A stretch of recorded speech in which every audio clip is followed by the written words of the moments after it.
On the matter of the 10,000 signature petition, I call the member for Maitland.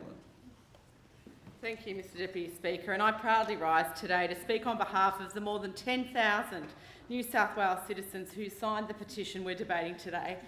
And I want to thank particularly Ilse Jorbersens and Andres, her husband, and Hannah Thomas from Women's Watch. And Ilse was formerly of the Tweed Valley Women's Service when it existed. And I thank them for their real dedication to this issue. They've come all the way from Wollumbar to hear this debate. And I thank also them and the staff who worked in this service and the more than 10,000 people who signed this petition calling on the government to reverse this shameful decision. And that shameful decision, Mr Deputy Speaker, was to destroy an award-winning, effective domestic violence service in the Tweed Valley. This government has made some shocking and devastating decisions, but allowing a lead agency to terminate a contract based on unsubstantiated allegations is one of the worst. It's a contract that was being delivered by an award-winning service. As I said before, it had a 30-year history in the provision of services to those experiencing domestic and family violence. With no support to the agency, no recourse to them, it is truly contemptible. There are just no other words for it. The Tweed Valley Women's Service offered vital support to women and their families who needed to escape violent relationships.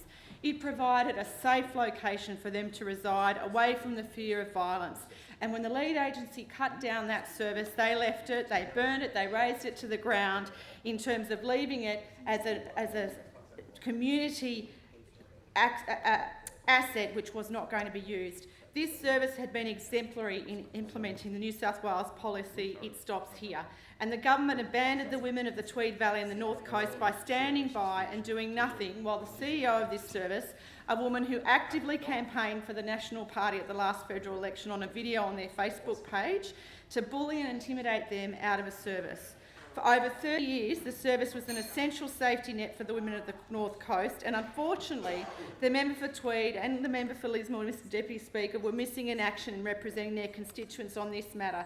And North Coast national MPs need to do more to represent their community. Last few weeks, I've been here debating petitions from commercial fishermen in their area who are being basically shafted by this government. And then now, a couple of weeks later, we've got them doing the same thing to women in their electorate.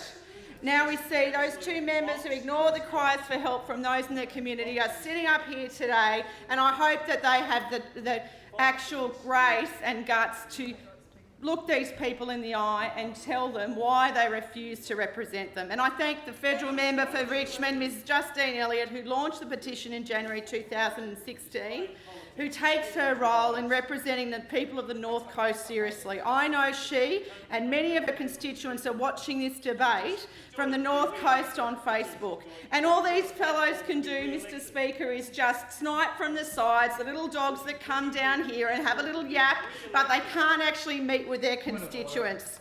Order. Referring to members of this House as dogs is unparliamentary. It is very unparliamentary. Sorry. The member for Blacktown, that was unparliamentary and will not be accepted. Kick him out. I withdraw the comment about dogs. I say to them that they can't go along in their electorates and crow like the lazy roosters they are and act like feather dusters fluffing around while this... Oh, withdraw. Listen. Point of order. Withdraw. Isn't that how you do it, Mr Speaker? I will remind the member for Maitland, you're already on 6 calls. Now, I won't tolerate this. Okay. Right? And now, the point of order. The point of order is, again, reference to animals and members opposite. This member for Maitland is a serial offender. With these Sit sorts down, of Clem, come on. Non-parliamentary. Once again, it's up to members on this side of the House to represent the constituents of the National Party seats in this place, as they've once again amended regional and rural Australia. The 13 employees of this service provided women with a private confidential place to go. And how were they treated? They were treated with an on-the-spot audit with no criteria. The minister failed to do it. And you know what the breach of the contract was? Not servicing an area of the state, Ballina, which the government had not put in the contract. So due to the incompetence of the incompetence of the government in including people from their areas in these contracts, they've then let the lead agency terminate with no recourse. It is an absolute disgrace, and they should have